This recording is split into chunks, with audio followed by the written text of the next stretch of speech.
আচ্ছা, কি বলবেন তাদেরকে? কি বলা যায়? আমার কোনো ভাষা নাই বলার। আপনাদের ভাষায় কি বলে তাদেরকে? এই যে জামাত নেতা নাতির বয়সের একটা মেয়ের সাথে ধরা পড়লো, এখন স্বীকার করতেছে যে তার স্ত্রী ছিল, তার বউ ছিল। যদি তার বউ হবে, তবে হোটেলে কেন?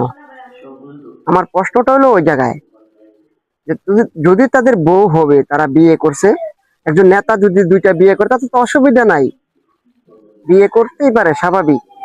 কিন্তু বিয়ে করে হোটেলে কেন? আবার ভিডিও ধারণ করতে হবে কেন? স্ত্রীর সাথে যাবে, ঘোরাফেরা করবে, যা কিছু করার করবে, কিন্তু ভিডিও ধারণ করতে হবে কেন?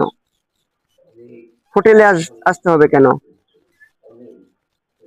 বিগত দিনে আরো দেখেছি আমরা, অনলাইনে আরো ভাইরাল হয়েছে।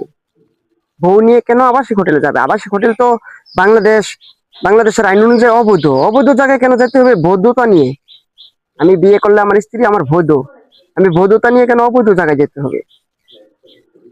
এই যে তারা কিছু কিছু জায়গায় এই তারা বলে যে ইসলাম, তারা এই এই সাহাবিদেরকে টেনে আনে, তাহাবিদেরকে টেনে আনে।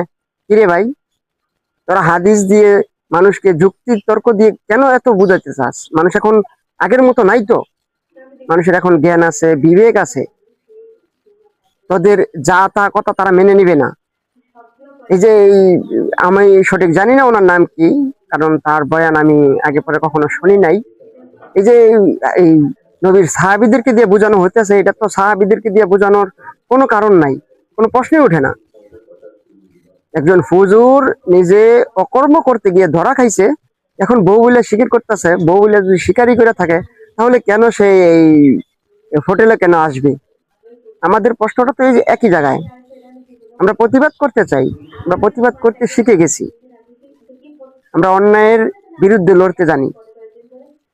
যে যেখানে থাকেন, যে যেভাবে পারেন অন্যায়ের প্রতিরোধ করেন।